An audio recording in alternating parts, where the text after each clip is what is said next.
What is going on, guys? Grave here. Today I'd like to give you some tips for Battlefield 2042 to kind of help you along the way. I know there's going to be a lot of new players coming to the game this Friday when the standard edition of the game launches.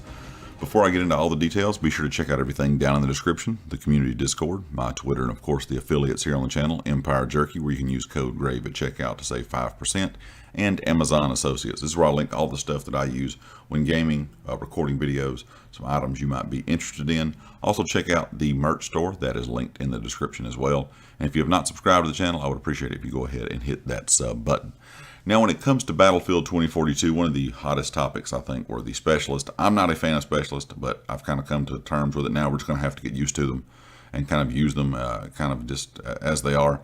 It does make the game feel a little bit watered down, in my opinion, compared to that traditional Battlefield play style, where you had your specialists. Oh, you didn't have specialists. You had your, your traditional healers, your support characters, your recon characters, all that kind of stuff. Now, specialists, like I said, kind of water that feeling down because each of them have their own individual thing that they can do. But when it comes to everything else, you can kind of use any weapon on them. You can use, med packs, ammo kits, all that good stuff that you would have to use in past Battlefield games traditionally on just one particular class itself. So now that the class system is gone, I would highly recommend finding a specialist that fits your playstyle. Like I said, they all have their own individual thing they can do that's different from the other specialists in game. But you also can load them out with any weapon, load them out with, med kits, and load them out with things like, support stuff for ammo. So whatever you want to do there. But just find something that fits your playstyle. And if you're hopping in the game on day one, there's 3 specialists that I would recommend trying out to begin with. That would be Sundance, Irish, and probably Angel. Those 3 are going to fit a lot of players' playstyles out there, and I think you might find good success with those. There's also some really good ones, that I did not mention, but those are 3 that you can try day one that you might really enjoy. The second thing I can tell you about Battlefield 2042, one thing that I really do like that they added into the game, even though the game has some problems, has some issues, there needs to be some fixes. It reminds me a lot of Battlefield 3 and 4 at times, and I know players that have played Battlefield 1 and Battlefield 5 may not have played those games. They may not have been Battlefield fans when Battlefield 3 and 4 were out. The game does need some work, don't get me wrong, but at the same time, it is enjoyable. And the new plus system that they've added into the game is really enjoyable. This is where you can change your weapon attachments on the fly. Just remember, when you're using the plus system, everything that's closest to the middle of that, kind of arrow that's going to pull up, or the shape that's going to pull up there, it kind of looks like the D-pad on a controller. Everything that's to the inside, closest to the middle, is going to be what you spawn with in game. But I love this system because you can go in and have, your regular setup, that you spawn with every time. But if you want to change to more of a close quarters combat, more of a, silent kind of stealthy class, all you have to do is just with a click of the button, change out the attachments you have slotted in those slots, and then you're good to go. And so this new plus system is a bit confusing to begin with, but once you get the hang of it, it is one of the coolest things that Battlefield has added into the game this year, in my opinion. The game does have Bloom in it. I made a video about that yesterday. If you have not seen it, you might want to check that out. Of course, Bloom is kind of that random variation of bullets. They're not always going to hit on target. The game does have some hit registration issues as well. And in order to help with that hit registration, I would recommend, if there are really long-range targets, considering these maps are so big, swap your weapon to single fire. I can absolutely destroy people with a submachine gun in single fire at long ranges. If I try to go full auto, I'm not really ever getting any hit markers on those enemies, and they're usually they're going to end up beating me. A lot of people are using DMRs because DMRs right now are pretty popular because the way the bloom is and things of that nature, how it works, people seem to be a little bit more accurate, if something, like with a DMR that is single fire. But let's go ahead and put my, SMG into single fire. If they're close range, I will, of course, go back to, kind of swapping over to that full auto. Be sure you're also standing. If you're standing, you're not moving around. Battlefield still has that same kind of process that it always has when it comes to how, your aim is going to work. If you're moving around, you're strafing, which does help in some gunfights, and it is needed in some gunfights. The majority of the time, if you're moving while shooting, you're not going to be that accurate. Now, this year's game does have some attachments that are kind of beneficial to moving while firing, your weapon.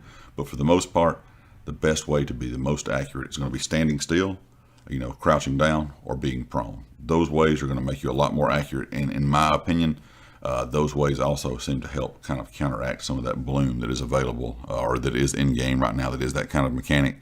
And the bloom on the assault rifles is absolutely awful. Another thing that I kind of want everybody to understand, if you are new to the game, the maps, like I said, are absolutely massive, and there can be people anywhere. Sometimes you'll just be used to running around and kind of being desolate because the maps are so big. And that's one complaint I have. The maps are so big, it feels like it takes you a long time to get to a fight.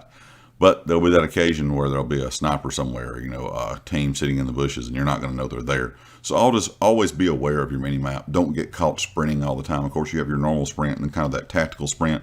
But if you're always sprinting, you're going to get beat in most gunfights because you're not going to be able to pull up ADS from sprint to fire as quickly as a person that is kneeling somewhere, standing somewhere, posted up somewhere, waiting on you.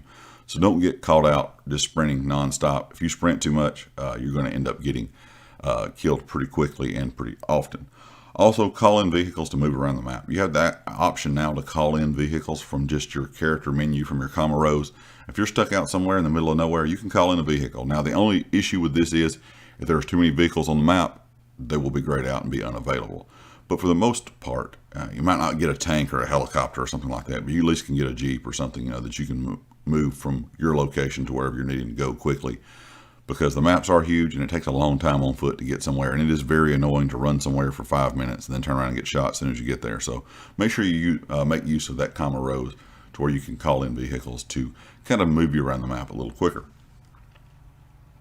One thing that I didn't really mention when it comes to how to improve your aim, I was talking about standing, kneeling, and being prone, was make sure that you're burst firing your weapon. If you're in full auto, burst fire. If there are targets, like I said, at long range, put it in single fire. Burst fire has always been a thing in Battlefield, so make sure that you're accounting for range. Make sure you're accounting for that balloon they've added in the game. Make sure you're also accounting for the bullet drop in general. Battlefield has a good bit of bullet drop at distance, so make sure that you're taking advantage of all these things in each individual fight that you're going to be in. The last thing, I guess, and this is always a thing in Battlefield, is play the objective. Playing the objective and participating with your team, with your squad, using the role that you have picked, using the special that you have picked to help out your team or squad is big when it comes to Battlefield 2042. Yes, you can run around and get a lot of kills in a tank. You can run around and get a lot of kills on foot. But if you're not really helping the team in general, you're not really going to be successful. And there's a lot of people out there that are going to gripe and complain if you're not playing the objective. And I do understand that it does get annoying. But at the same time, if you just try to help out the team, you revive people, give them ammo, help with whatever, like I said, with whatever specialist you have, you help out that team, with the benefits that your specialist brings. Your teammates will be very grateful. Of course, your squad mates are going to be very grateful as well. So just make sure you're playing the objective and enjoying yourself. Of course, we have this, I'm playing the classic, just the conquest mode. There's other game modes as well. There's other game modes in the portal that are a lot of fun to play. So just kind of find, your groove, find the things you like to play in Battlefield 2042. Play the objective, help your team out, and that's pretty much all anybody can ask. It's going to take a little bit to get used to. It's kind of different to me because, like I said, it's that Battlefield 3, that Battlefield 4 kind of style, that kind of gameplay, that movement. And I know a lot of people out there are going to be used to playing Battlefield 1 and Battlefield 5 over the last several years. It's been a long time since we've had a modern style Battlefield game, so it feels a lot different. And trying to get your settings and controls and all that stuff right is a pain as well.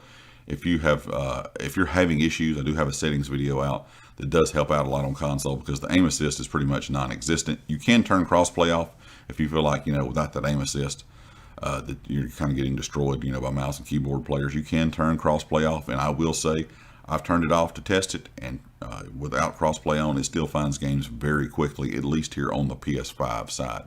Anyway, guys, leave me a comment with your thoughts. Of course, if you'd like to hit the like, and I'll catch you all next time. Peace.